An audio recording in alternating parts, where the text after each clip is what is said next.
এখন একবার ভাবুন তো দেখি, যদি শেখ হাসিনা যখন কলকাতায় আসবেন, শুভেন্দু অধিকারীকেই যদি বলেন চলো না একটু সীমান্তটা করে আসি, বেনাপোলেই আসলেন, বাংলাদেশে আসবেন না?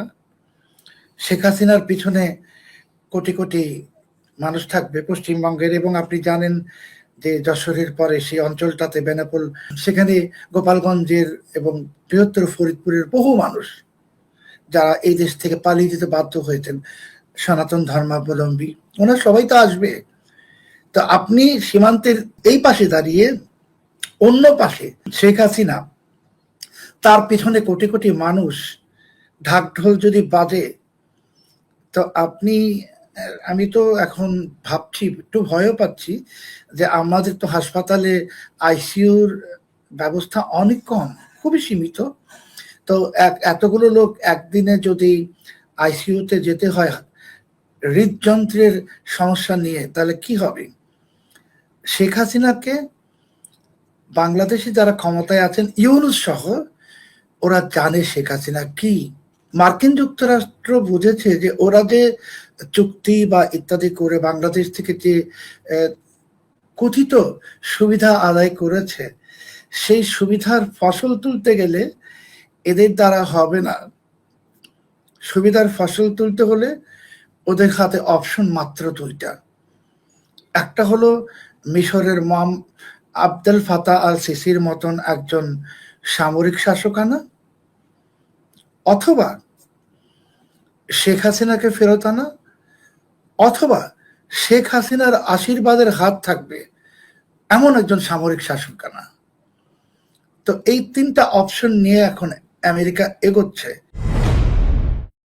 শেখ হাসিনা খুব শিগগিরই বাংলাদেশে ফিরবেন এবং মাথা উঁচু করে ফিরবেন, এমন সাক্ষাৎকার ভারতের কয়েকটি সংবাদ মাধ্যমকে দেওয়ার পর থেকেই বাংলাদেশ জুড়ে যেমন এই নিয়ে প্রতিক্রিয়া চলছে, তেমনি আওয়ামী লীগের নেতা কর্মীদের অনেকের তরফে তিনি দলীয় ফোরামে বলেছেন বলে, এবং ভারতীয় সাংবাদিকদের কেউ কেউ, যাদের কেউ কেউ এমনকি বলছেন তারা ফোনেও কথা বলেছেন এর মধ্যে শেখ হাসিনার সঙ্গে, তারা বলছেন যে শেখ হাসিনা বলেছেন সুনির্দিষ্টভাবে ডিসেম্বরের মধ্যেই নাকি বাংলাদেশে ফিরছেন তিনি।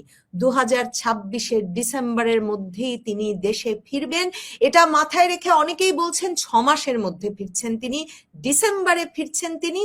আর বাংলাদেশের সিনিয়র সাংবাদিক ব্লিটজের সম্পাদক সালাউদ্দিন শোয়েব চৌধুরী, তিনি গত কিছুদিন ধরে খুবই আত্মবিশ্বাসের সঙ্গে সামাজিক যোগাযোগ মাধ্যমে লিখছেন যে শেখ হাসিনা বিজেপির যে নবনির্বাচিত মুখ্যমন্ত্রী পশ্চিমবঙ্গের শুভেন্দু অধিকারী, তার অনুরোধে নাকি খুব শিগগিরই দিল্লি থেকে পশ্চিমবঙ্গে গিয়ে বসবাস শুরু করতে পারেন। এসব প্রসঙ্গে আলোচনায় আমার সঙ্গে যুক্ত হয়েছেন ব্লিটজের সম্পাদক সালাউদ্দিন শোয়েব চৌধুরী। সালাউদ্দিন শোয়েব চৌধুরী, আপনাকে স্বাগত জানাই। শোয়েব চৌধুরী, ঠিক কোন সূত্রে, বা সাংবাদিককে সূত্র জিজ্ঞেস করতে হয় না যদিও, মানে ভিত্তিতে আপনি এতটা আত্মবিশ্বাসের সঙ্গে বলছেন যে শেখ হাসিনা দিল্লি থেকে কলকাতা, মানে কলকাতায় গিয়ে থাকবেন, মানে শেখ হাসিনা একটা সীমান্তবর্তী এলাকায় থাকতে চান, বা থাকলে মানে উনি সীমান্তের কাছাকাছি আছেন, এমন একটি বক্তব্য একসময় ছড়িয়েও পড়েছিল বটে। কিন্তু দিল্লিতে এতটা সুরক্ষা থেকে তাকে কি ভারত সরকার সত্যি পশ্চিমবঙ্গে শুভেন্দু অধিকারীর অনুরোধে যেতে দেবেন? কোন জায়গায় থাকবেন ভাবছেন, কেন ভাবছেন? পশ্চিমবঙ্গে গিয়ে শেখ হাসিনার লাভটা কি? আর ঢাকা ফেরা কি তাতে ত্বরান্বিত হবে নাকি তাতে বিলম্বিত হবে? অনেক অনেক ধন্যবাদ। দেখুন, শেখ হাসিনা কিন্তু ভারতে ঠিক একজন প্রধানমন্ত্রী যেভাবে থাকেন সেভাবেই আছেন, এবং ওনার সাথে ভারতের যে শীর্ষ নীতি নির্ধারক প্রধানমন্ত্রী নরেন্দ্র মোদী থেকে শুরু করে, নরেন্দ্র মোদী তো তাকে নিজের বোন মনে করেন, বাকি সবাই শেখ হাসিনার সঙ্গে যোগাযোগ রাখেন। এবং শেখ হাসিনা, ধরুন অজিত দোভালের মতো একজন ব্যক্তিকেও ঠিক ঠিক অনেকটা প্রধানমন্ত্রীর মতোই কর্তৃত্বের ভাষায় কথা বলেন, এবং তারাও সেটা মেনে নেন। তো পশ্চিমবঙ্গে আপনি বলছেন যে সুরক্ষিত, দিল্লিতে হ্যাঁ ভীষণ সুরক্ষিত, বাট পশ্চিমবঙ্গে আমি পশ্চিমবঙ্গের অনেক সাংবাদিক, এই রাজনৈতিক কর্মীদের সঙ্গে কথা বলে দেখেছি যে কোটি কোটি পশ্চিমবঙ্গের মানুষ, কোটি কোটি, তারা চাইছেন তাদের প্রাণের নেত্রী, এটা কিন্তু তাদের ভাষা, শেখ হাসিনা কলকাতায় আসুন। এবং সেই আবেগ, সেই দাবি সবকিছুকে মেনে নিয়েই শেখ হাসিনা সিদ্ধান্ত নিয়েছেন যে তিনি জুন মাসের শেষ দিকে কলকাতায় আসবেন। এখন আপনি যেটা জানতে চাইলেন যে এটা কি শুভেন্দু অধিকারীর আবদারে বা অনুরোধে, শুধু শুভেন্দু অধিকারী নয়, আমি যেটা বললাম যে পশ্চিমবঙ্গে ভারতীয় জনতা পার্টির অনেক নেতা কর্মী, লাখ লাখ পশ্চিমবঙ্গের মানুষ, কোটি কোটি, সবার দাবির পরিপ্রেক্ষিতে তিনি আসবেন। এবং আমাকে যেই কথাটা জানানো হয়েছে, ওনারা বলেছে যে দাদা আপনারা তো শেখ হাসিনাকে মূল্যায়ন করতে পারেন নাই, তো দেখবেন যেদিন শেখ হাসিনা কলকাতায় পা রাখবেন সেদিন কলকাতার সড়কে শুধু সড়ক আর দেখা যাবে না, মানুষ থাকবে আর ফুলের পরাগ থাকবে, ঠিক এই ভাষাটা। এবং এই প্রসঙ্গে আমি অন্য একটা কথা আপনারকে জানাবো। তো গঙ্গার পানি চুক্তি বলুন আর তিস্তা চুক্তি বলুন, এবার শুভেন্দু অধিকারীকে শেখ হাসিনার স্পষ্ট বার্তা, একদম ক্লিয়ার কাট বার্তা, পানি বাংলাদেশের লাগবে, তোমরা দিবা, পানি না পেলে বাংলাদেশের মানুষের কষ্ট হবে, আমি বেঁচে থাকতে, আমি যেখানেই থাকি, আমি বেঁচে থাকতে বাংলাদেশের মানুষের কষ্ট হোক, এটা আমি চাই না। এবং ঠিক এই কথাটা উনি ভারতের প্রধানমন্ত্রী নরেন্দ্র মোদীকেও বলেছেন। এবং আপনাকে, আপনার সম্মানিত দর্শকদের জানাতে চাই যে যেই তিস্তা পানি চুক্তি 14 বছর ধরে ঝুলে ছিল, সেই চুক্তিও সম্পাদিত হবে, এবং সেটা শেখ হাসিনার কারণে। গঙ্গা পানি চুক্তিও হবে, কারণ বাংলাদেশে যারা ক্ষমতায় আছেন বা ক্ষমতার মধ্যে কাছাকাছি আছেন, ওনারা হয়তো ভাবেন যে ওনারা অনেক কিছু করতে পারেন ভারতে, কিন্তু আসলে ওনাদেরকে ভারত পছন্দ করে না, এখন আর, করেছিল নির্বাচনের পর। এখন ভারত বুঝে গেছে যে এদেরকে দিয়ে কিছু হবে না, এরা ভারতের জাতীয় নিরাপত্তার জন্য হুমকি হয়, এমন সবকিছু করছে। ভারতের কাছে তার নিজের জাতীয় নিরাপত্তা হলো প্রায়োরিটি, ভারত সেটা দেখবে। আর সম্পর্কটা তো আরো জটিল হয়ে উঠবে সত্যি যদি শেখ হাসিনাকে কলকাতায় নিয়ে আসেন ভারত সরকার। এবং আমার প্রশ্ন হচ্ছে, কলকাতায় আসতে শেখ হাসিনাই বা কেন আগ্রহী হচ্ছেন, মানে সেটা একটা প্রশ্ন। আর এই যে ডিসেম্বরের মধ্যে উনি ঢাকায় চলে আসবেন শোনা যাচ্ছে, আপনি বলছেন জুনের মধ্যে শেখ হাসিনা কলকাতায় শিফট করবেন এবং ডিসেম্বরের মধ্যে ঢাকা চলে আসবেন, মানে এই পুরো বিষয়টাতে কলকাতাটা একটা রাজনৈতিক সিদ্ধান্ত হিসেবে গুরুত্বপূর্ণ হয়ে উঠলো কেন শেখ হাসিনার জন্য? দেখুন, ঢাকায় যারা আছেন ক্ষমতার ভেতরে এবং ক্ষমতার বলয়ে, শুধু শেখ হাসিনার এই সাক্ষাৎকার যখন তিনি বলেছেন তিনি ফিরবেন, তখন কিন্তু আমরা দেখছি যে অনেকেই এই গরমের সময় জ্বর এসে গেছে, ওনাদের ছুট পড়ছেন, অনেকে ধনুষ্টঙ্কার রোগীর মতো একদম শরীর বাঁকা করে কি কি সব স্লোগান দিচ্ছে। তো এই যে তাদের মধ্যে একটা নার্ভাসনেসের কারণটা কি? যে শেখ হাসিনা বাংলাদেশের মানুষের কাছে এখন আগের চাইতেও বেশি জনপ্রিয়। দ্বিতীয় হলো, আপনি যেটা বললেন যে সম্পর্ক আরো খারাপ হবে, সম্পর্ক আর খারাপ হওয়ার কিছু নাই, সম্পর্ক অনেক খারাপ হয়ে গেল। এখন একবার ভাবুন তো দেখি, যদি শেখ হাসিনা যখন কলকাতায় আসবেন, শুভেন্দু অধিকারীকেই যদি বলেন চলো না একটু সীমান্তটা করে আসি, বেনাপোলেই আসলেন, বাংলাদেশে আসবেন না, শেখ হাসিনার পিছনে কোটি কোটি মানুষ থাকবে পশ্চিমবঙ্গের, এবং আপনি জানেন যে যশোরের পরে সেই অঞ্চলটাতে বেনাপোল, সেখানে গোপালগঞ্জের এবং বৃহত্তর ফরিদপুরের বহু মানুষ যারা এই দেশ থেকে পালিয়ে যেতে বাধ্য হয়েছেন, সনাতন ধর্মাবলম্বী, ওনারা সবাই তো আসবে। তো আপনি সীমান্তের এই পাশে দাঁড়িয়ে অন্য পাশে শেখ হাসিনা, তার পিছনে কোটি কোটি মানুষ, ঢাকঢোল যদি বাজে, তো আপনি, আমি তো এখন ভাবছি, একটু ভয়ও পাচ্ছি যে আমাদের তো হাসপাতালে আইসিইউর ব্যবস্থা অনেক কম, খুবই সীমিত। তো এতগুলো লোক একদিনে যদি আইসিইউতে যেতে হয় হৃদযন্ত্রের সমস্যা নিয়ে, তাহলে কি হবে?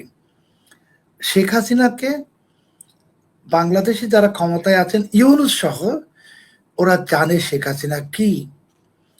2024-এ একটা ষড়যন্ত্র হয়েছিল, এবং তার চেয়েও বড় ষড়যন্ত্র ছিল সেদিন শেখ হাসিনাকে এবং শেখ রেহানাকে হত্যা করে গণভবনে ঝুলিয়ে রাখার। তো এটা ঈশ্বরের কৃপায় সেটা হয়নি, উনি প্রাণে বেঁচে গেছেন। সেই ক্ষেত্রে ভারতের একটা বড় অবদান ছিল, ভূমিকা ছিল। তো শেখ হাসিনা বেঁচে আছেন। আগের বার শেখ হাসিনা ৭৫-এর পট পরিবর্তনের বা সেই নৃশংস ঘটনার পর শেখ হাসিনা কিন্তু ২ বছর বিদেশে ছিলেন না, ১৪ বছর বিদেশে ছিলেন, বা ১৭ বছর। তা এখন মাত্র ২ বছর। কাজেই আর তারপর যে ন্যারেটিভ ছড়ানো হচ্ছে বাংলাদেশে শেখ হাসিনা ভেঙে পড়েছেন, ওনার শারীরিক অবস্থা নাই। তো আমি আপনাকে আরেকটা ব্রেকিং নিউজ দিচ্ছি আজকে, যে জুনেতে তিনি কলকাতায় আসছেনই, এবং এরপর থেকে উনি বিভিন্ন গণমাধ্যমে, আপনার এখানেও হতে পারে, তিনি ভিডিওতে এসে সাক্ষাৎকার দিবেন, ভিডিওতে এসে সাক্ষাৎকার দিবেন। এবং শেখ হাসিনা ওই সময় থেকে ভারতের প্রতিটি দৈনিক পত্রিকায় এবং ব্রিটেন এবং আমেরিকার শীর্ষ দৈনিকগুলোয় তিনি নিবন্ধ লিখবেন, ঠিক বেনজির ভুট্টোর মতো নিয়মিত লিখবেন। এবং সেটা শেখ হাসিনা নিজে লিখবেন। আপনি জানেন শেখ হাসিনা অনেক ভালো লেখালেখি করতে পারেন, লেখেন, তিনি লিখবেন। উনি যে কলকাতায় আছেন, সেটা এখানে যারা শেখ হাসিনার বিরুদ্ধে কথা বলে, বিরুদ্ধে স্লোগান দেয়, ওরা তো এখন খালি মাঠ পেয়ে অনেকেই অনেক কিছু বলে। যখন ৭১-এর মুক্তিযুদ্ধ চলছিল, আমি তো তখন মুক্তিযুদ্ধটা দেখেছি। আমি মুক্তিযুদ্ধে অংশ নিতে পারিনি, কারণ আমার বয়স ছিল মাত্র ৫-৬ বছর, কিন্তু আমি তো দেখেছি তখন রাজাকারদের আস্ফালন, আলবদর আল শামসদের আস্ফালন। আমরা মিরপুরে থাকতাম, মোহাম্মদপুরে বিহারীদের আস্ফালন দেখেছি তো। কিন্তু যেদিন ১৬ ডিসেম্বর হলো, তখন তো একটা রাজাকারকেও খুঁজে পাওয়া যায় নাই, একটা আলবদর আল শামসকেও খুঁজে পাওয়া যায় নাই, বিহারীকেও খুঁজে পাওয়া যায় নাই। তো বাংলাদেশে আজকে যারা বিহারী, পাকিস্তানের বাপের সন্তান, যারা এখন এখানে লাফালাফি করছে, তারা আসলে জানে না যে শেখ হাসিনা শুধু এই নামটা, এটার কি অসীম ক্ষমতা। আর শেখ হাসিনা যখন উপস্থিত হয়ে যাবেন কলকাতায়, তখন এদের বুকের কাঁপন তো ধরেই গেছে। আপনি দেখবেন এখন এরা ক্রমাগত এদের উল্টাপাল্টা কথার মাত্রা বাড়বে, কারণ তারা তো নার্ভাস হয়ে গেছে, আসলে দিক বিদিক জ্ঞান শূন্য।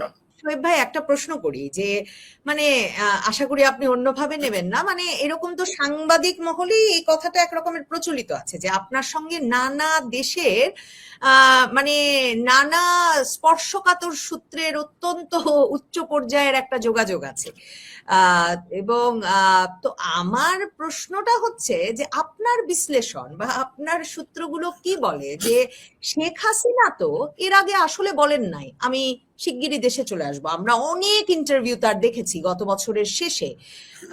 তিনি বারবারই বলেছেন যে বাংলাদেশে গণতান্ত্রিক প্রক্রিয়া ফেরাটা গুরুত্বপূর্ণ, কিন্তু আমি শিগগিরই চলে আসব, মাথা উঁচু করে দেশে চলে আসব, এরকম কিছু বলেন নাই। মানে কেন শেখ হাসিনার মনে হলো সেই মাহেন্দ্র খন উপস্থিত যে উনি রীতিমতো ভারতের শীর্ষস্থানীয় পত্রিকাগুলো এই ঘোষণা দিতে পারেন যে মাথা উঁচু করে শিগগিরই দেশে ফিরবো। এবং তিনি কিন্তু তার সাক্ষাৎকারে আরেকটা নতুন কথা বলেছেন। তিনি সরাসরি বলেছেন যে তিনি বসে নাই, প্রতিদিন তিনি কূটনৈতিক যোগাযোগ করছেন বিভিন্ন দেশের সঙ্গে। আমার কাছে এটাও খুব তাৎপর্যপূর্ণ মনে হচ্ছে। মানে ওই না আন্তর্জাতিক খেলাটা মাথায় রাখলে মাহেন্দ্র খনটা আসলে কোন দিক থেকে এলো? শুভেন্দু অধিকারীর জয় শুধু, মানে এটা ভারত সরকারের তাকে নিয়ে কোনো পরিকল্পনা, নাকি আরো বৃহত্তর কোনো পরিকল্পনা? দেখুন, বাংলাদেশ এ যাবৎ কাল অবধি, মানে ইউনুস জমানা থেকে তো ভারতকে বারবার বলেছে হাসিনাকে ফেরত দাও, হাসিনাকে ফেরত দাও বলেছে না। এখন তো শেখ হাসিনা বলেই দিয়েছেন, আপনি অডিও বার্তাটাও শুনেছেন হয়তো, যে প্লেন পাঠাও, আমি এখনই আসবো, জেলখানা রেডি করো, ফাঁসির সেল রেডি করো। তো শেখ হাসিনার মতন একজন মানুষ, যিনি প্রচন্ড জ্ঞানী মানুষ, অনেক বড় মানুষ, আপনার মনে হয় যে উনি এটা জাস্ট আবেগের বশবর্তী হয়ে বা ভুল করে কথাটা বলেছেন? বলেননি। তো শেখ হাসিনার সাথে, শেখ হাসিনা এই এই এই এই উপমহাদেশের রাজনীতির জন্য অনেকের কাছেই অপরিহার্য। আপনি যেটা বললেন, মানুষ আমাকে বলে এই যোগাযোগ ওই যোগাযোগ, আমার আসলে কোনো যোগাযোগ নাই, কিন্তু হয়তো মানুষজন একটু ভালোবাসে, বন্ধু বান্ধব তো আছেই। তো এখন আমেরিকা আজকের বৈশ্বিক রাজনীতিতে, যখন ইরানে আমেরিকার খুবই বাজে অবস্থা, ডোনাল্ড ট্রাম্প চীনে ছুটে গিয়েছিলেন শি জিনপিং এর কাছে টাকার জন্য, আর তো কিছু না, এরপরেই গেলেন ভ্লাদিমির পুতিন। মার্কিন যুক্তরাষ্ট্র বুঝেছে যে ওরা যে চুক্তি বা ইত্যাদি করে বাংলাদেশ থেকে যে কথিত সুবিধা আদায় করেছে, সেই সুবিধার ফসল তুলতে গেলে এদের দ্বারা হবে না। সুবিধার ফসল তুলতে হলে ওদের হাতে অপশন মাত্র দুইটা। একটা হলো মিশরের আবদেল ফাতাহ আল সিসির মতন একজন সামরিক শাসক আনা, অথবা শেখ হাসিনাকে ফেরত আনা, অথবা শেখ হাসিনার আশীর্বাদের হাত থাকবে এমন একজন সামরিক শাসক আনা। তো এই তিনটা অপশন নিয়ে এখন আমেরিকা এগোচ্ছে। আপনি যদি বলেন যে মার্কিন যুক্তরাষ্ট্র তো প্রতিদিনই এই বর্তমান বিএনপি সরকারের সঙ্গে কথা বলছে, এটা তো কূটনীতি। মার্কিন যুক্তরাষ্ট্র মুয়াম্মার আল গাদ্দাফির সাথে চূড়ান্ত পরিস্থিতিতে যাওয়ার আগে, বা সাদ্দাম হোসেনের সাথে, ওরা তো ওনাদের সঙ্গে হেসেই কথা বলতো, বা ইমরান খানকে ক্ষমতাচ্যুত করার আগেও তো তার সাথে হেসেই কথা বলেছে। মার্কিন যুক্তরাষ্ট্র তো এদেরকে বুঝতে দিবে না তাদের পলিসিটা কি। আমি যেটা বললাম যে মার্কিন যুক্তরাষ্ট্র শুধু চুক্তিটা পেয়েছে, ধরুন একটা জমি কিনেছে, দখলটা তো বুঝে নিতে হবে ফসল তুলতে গেলে, সেই দখল তো এরা দিতে পারবে না। এই দখল দেওয়ার ক্ষমতা একমাত্র সেই মানুষটিরই আছে যার প্রতি মানুষের অগাধ বিশ্বাস। আপনাকে আমি একটা বিনয়ের সাথে প্রশ্ন করব দিদি, যে দেখুন, শেখ হাসিনাকে ওরা পাঠিয়ে দিল ভারতে 5 আগস্ট 2024, তাই না? তারপর ওনার বিরুদ্ধে যে কি সব বায়বীয়, এই দুর্নীতি ওই দুর্নীতি বলছে না, কিছু কিছু মামলায় রায় দিয়েছে, বাড়িঘরকে কি সব। তো শেখ হাসিনার যদি ব্যাংকের অ্যাকাউন্টে টাকা থাকতো, অতীতে অনেক শাসকদের ছিল, সেটার প্রমাণও আমরা দেখেছি, তাহলে তো মোহাম্মদ ইউনূস ওইটা নিয়েই সারাক্ষণ ব্যস্ত হয়ে পড়ত। আমি শেখ হাসিনার পরিবারের অন্য সদস্যদের কথা বলবো না, শেখ হাসিনা আসলে বাংলাদেশের রাজনীতিতে মানুষ ফ্যাক্টর যদি বলেন, তাহলে বঙ্গবন্ধু, শেখ হাসিনা বঙ্গবন্ধুর একেবারেই প্রতিবিম্ব যদি হয় শেখ হাসিনা। আছে কোনো দুর্নীতি? নাই। যারা বলে শেখ হাসিনা অমুকখানে প্লট নিয়েছেন, এটা করেছেন, সেটা করেছেন। তো আমি বলবো যে আপনারাই তো বলেন যে শেখ হাসিনা স্বৈর শাসক ছিল। তো স্বৈর শাসক থাকলে তো শেখ হাসিনার ব্রুনাইর সুলতানের মতন গুলশান এলাকায় একটা 50 বিঘা জমির উপর বাড়ি থাকার কথা, তাই না? এই ঢাকা শহরের অনেক আবাসন প্রকল্পের মালিকেরও তো প্রাসাদ আছে এই ঢাকা শহরে। তো শেখ হাসিনার তো একটা প্রাসাদ থাকার কথা। 10 কাঠা জমি নিয়ে আর কথা না বাড়াই, কিন্তু প্রশ্ন হচ্ছে যে মার্কিন যুক্তরাষ্ট্র শেখ হাসিনাকে, মানে শেখ হাসিনা তো মার্কিন যুক্তরাষ্ট্রের বিরুদ্ধে তার শাসনামলে যে পরিমাণ মন্তব্য করেছেন প্রকাশ্য, যে তিনি সেন্ট মার্টিন দিলে তাকে ক্ষমতায় থাকতে দেবে, তিনি বঙ্গোপসাগরে তেল গ্যাসের মালিকানা আমেরিকাকে দিচ্ছেন না বলে শেখ হাসিনাকে ক্ষমতায় থাকতে দেওয়া হচ্ছে না, বা তাকে ছুঁড়ে ফেলে দেবে যে কোনো সময়, এগুলো তো তিনি বলে এসেছেন। এরপর মানে আমেরিকা এখন কেন শেখ হাসিনাকে পছন্দ করবে? কারণ শেখ হাসিনা কি সত্যি বাংলাদেশ মার্কিন ওই চুক্তি মেনে সত্যি মানে সবকিছু, সুই থেকে মাংস সবকিছু কেনাকাটা, বোয়িং বিমান সব কেনাকাটার ভার আমেরিকাকে দিয়ে দিতে রাজি হবেন? শেখ হাসিনা তো অনুগত শাসক হবেন, আর এর কোনো মানে উদাহরণ উনি দেখিয়ে যেতে পারেন নাই। শেখ হাসিনা মার্কিন যুক্তরাষ্ট্রের বিরুদ্ধে নন, শেখ হাসিনা সত্যি কথাটা বলেছেন। আরো যদি সহজ করে বলি, তিনি ষড়যন্ত্রটা ফাঁস করেছেন। তো মার্কিন যুক্তরাষ্ট্রের যারা শাসক তাদের একটা অন্য নাম আছে, আল কাপুন। আপনি জানেন শিকাগোতে আল কাপুনরা ছিল গুন্ডা। তো ওরা সবখানে গুন্ডামি করতে চায়। ভেনিজুয়েলাতেও গিয়েছিল, মাদুরিকে ধরে নিয়ে এসে, এখন আবার সেখানেই ওদের অবস্থা খারাপ।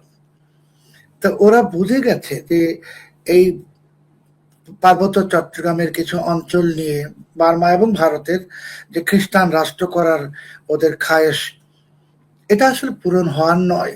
এটা একটা মানে দিবা স্বপ্ন। এখানে সেন্ট মার্টিন দ্বীপ নিয়ে নিবে, কেউ একজন দিয়ে দিবে, এটা সম্ভব না। এটা হলো অলিক কল্পনা তাদের।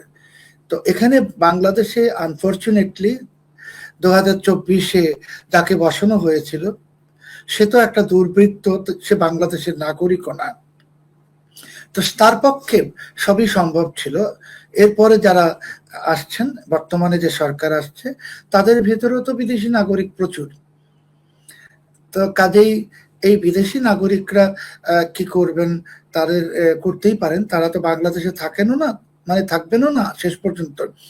ওনাদের মানে অন্তর্ধানের পর এই দেশে ওনাদের সমাধিও হবে না, কিছুই হবে না। বা শেখ হাসিনার কিন্তু জন্মভূমি বাংলাদেশ, অন্য কোনো দেশের পাসপোর্ট নাই, এবং উনি সমাহিত হবেন বাংলাদেশে। কাজে এই বাস্তবতাটা একটা ন্যাশনালিস্ট লিডার যদি কেউ হয়, যেমন আপনি নেতাজি সুভাষচন্দ্র বসুর কথাই যদি বলেন, তো ব্রিটিশরা কি চেয়েছিল যে এই ভারতবর্ষ থেকে চলে যাবে? চায় নাই তো, কিন্তু তারপর তো চলেই গেল মাথা নত করে, বাস্তবতার কাছে আত্মসমর্পণ। তো শেখ হাসিনা হলেন সেই বাস্তবতা, যে বাস্তবতার কাছে আমেরিকাকে আত্মসমর্পণ করতে হচ্ছে তাদের অস্তিত্বটুকু টিকিয়ে রাখার জন্য। তা না হলে বাংলাদেশ যে দীর্ঘমেয়াদী পরিকল্পনায় হাঁটবে, যে এই আগ্রাসন থেকে মুক্ত হওয়ার জন্য, বিশেষ করে শেখ হাসিনা তো নিশ্চিতভাবেই বাংলাদেশকে আগ্রাসন মুক্ত আগেও রেখেছেন, আগামীতেও রাখবেন। সেই ক্ষেত্রে আমেরিকার অস্তিত্বই তো থাকবে না বাংলাদেশে। ঠিক আফগানিস্তানের মতন অবস্থা হবে, বা ইরানের মতো। তো আপনি কিছুই পাচ্ছেন না নিশ্চিত, লুট করে। তো যদি শেখ হাসিনা বাংলাদেশের জাতীয় স্বার্থকে বিসর্জন দিয়ে কিছুই দিবেন না, আপনি শুকরের মাংস কিনা বা বোয়িং বিমান কিনা এসব শেখ হাসিনা করবেন না। শেখ হাসিনা এসব করেনও না। শেখ হাসিনা একটা দ্বিপাক্ষিক শ্রদ্ধার ভিত্তিতে, মিউচুয়াল রেসপেক্ট, মিউচুয়াল ইন্টারেস্ট, সেই ভিত্তিতে যা যা আমেরিকার সঙ্গে দরকার সেটা করবে। আর আমেরিকার জন্য বড় সমস্যা যেটা হয়ে গেছে এখন, যে তাদের শুধু সেন্ট মার্টিন দ্বীপটা বড় সমস্যা না। তারা বুঝে গেছে যে এইবার যদি তাদের উইকেট পড়ে যায়, তাহলে এই অঞ্চলে চীন ঢুকে যাবে। চীন ভারত একখানে হয়ে যাচ্ছে, রাশিয়াও একখানে হয়ে গেছে, যাকে আমরা বলি গ্লোবাল সাউথ। তো সেখানে তো এই ইন্দো প্যাসিফিক যে খায়েশ, সেটাও বরবাদ হয়ে যাবে। কাজেই আপনি যেটা বললেন যে আমার বন্ধুরা তো ওয়াশিংটনে আছে, দিল্লিতে আছে, জেরুজালেমে আছে, আপনি যেটা শুনতে চাচ্ছেন সেটাই আমি বললাম, ইসরায়েলে আছে। তো ওরা তো আমাকে বলে যে কি হচ্ছে, তারা এটাই বলে যে বাংলাদেশে আমেরিকার পক্ষে একদম ইসরায়েলের নীতি নির্ধারকরা বলে, যারা নাকি আমেরিকার সবচেয়ে ঘনিষ্ঠ বন্ধু, তারা বলে যে বাংলাদেশে এখানে বাংলাদেশের মানুষের সেন্টিমেন্টের বিরুদ্ধে গিয়ে কিছু করা আমেরিকার পক্ষে সম্ভব নয়। আর মনে রাখবেন যে ইসরায়েলের সঙ্গে ভারতের ঐতিহাসিক সম্পর্ক 65 যুদ্ধ থেকে শুরু করে এই যে কার্গিল যুদ্ধতে কিন্তু ভারত জিততেই পারতো না ইসরায়েল সমর্থন না দিলে। তো ভারতের একদম একনিষ্ঠ বন্ধু ইসরায়েল, ভারতের একনিষ্ঠ বন্ধু সোভিয়েত ইউনিয়ন বা রাশিয়া, পরাশক্তি, আপনি মানেন আর না মানেন, কাজে এই পরাশক্তিগুলো গোপনে বা প্রকাশ্যে শেখ হাসিনার পাশে দাঁড়িয়ে গেছে।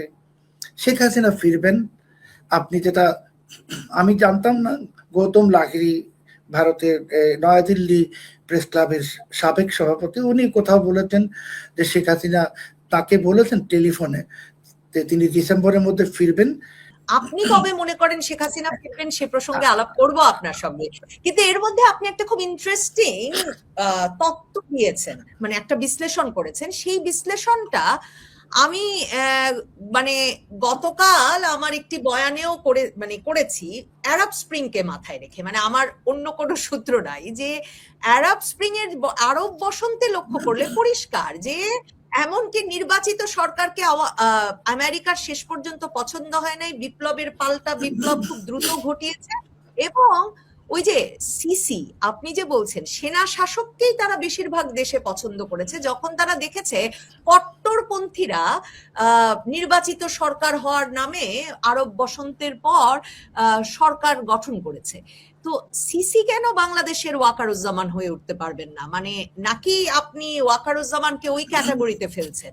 এখানে আপনি বলছেন যে তৃতীয় পছন্দ হচ্ছে তাদের একজন নেতাকে আনা তার অনুগত সেনা প্রধানের সমর্থনে। দেখুন, প্রথমত বাংলাদেশের এই 55,000 বর্গ মাইলে যে এত জিহাদি বা উগ্রপন্থী আছে, এটা তো আমরা জানতাম না, জানিনি কখনো। তো মিশরে কিন্তু ঠিক এমন অবস্থাটাই ছিল। তো মোহাম্মদ মুরসিকে ক্ষমতায় আনার পর মুসলিম ব্রাদারহুডের লোকেরা মাটি খুঁড়ে বের হয়ে তাদের চেহারাটা দেখালো, তারপরে মুরসিকে জেলে পাঠিয়ে দিয়ে মুসলিম ব্রাদারহুডকে কচুকাটা করা হয়েছে। বাংলাদেশে যে আল কায়দা, ইসলামিক স্টেট, একদম শুনতাম, দেখি নাই তো, তারপর তো দেখলাম 5ই আগস্ট 2024 জিহাদি অভ্যুত্থানের পর যে কি ভীষণ সংখ্যক আল কায়দা, ইসলামিক স্টেট এবং উগ্রপন্থীরা দেশে আছে, জবাই বাহিনী আছে। তো এইটা দেখে নিয়েছে মার্কিন যুক্তরাষ্ট্র, এখন এদেরকে এলিমিনেট করবে, বাংলা ভাষায় কচুকাটা করবে। আপনি যেটা বললেন যে জেনারেল ওয়াকারুজ্জামান সাহেবকে ক্ষমতায় আনবে, আমি কিন্তু এই কথাটা বলিনি। আমি বলেছি মিশরের আবদেল ফাতা আল সিসির মতো একজন সামরিক শাসক আনবেন। আবদেল ফাতা আল সিসি এবং এই যে সমস্ত দেশে, আপনি যদি এই আসিম মনিরের কথাটাই ধরেন, পাকিস্তানে যে ইমরান খানকে অপসারিত করার পর তো পাকিস্তান পিপলস পার্টিকে ক্ষমতায় বসিয়েছিল, তাই না? কিন্তু তারপরে এখন তো অন্য কিছু, আসলে তো এখন অন্য কিছু মানে এটা একটা দল, জাস্ট নামমাত্র, দেশের মালিক যদি বলেন, প্রেসিডেন্ট না, প্রধানমন্ত্রী না, মালিক, সেটা হলো আসিম মনির। তো তেমনি ভাবে বাংলাদেশে একজন কেউ আসবেন, যিনি আসিম মনির অথবা আবদেল ফাতাহ আল সিসি, এবং যার মাথার উপর নিশ্চিতভাবে শেখ হাসিনার আশীর্বাদের হাতটা থাকতে হবে, কারণ শেখ হাসিনার সাথে তো কোটি কোটি মানুষ।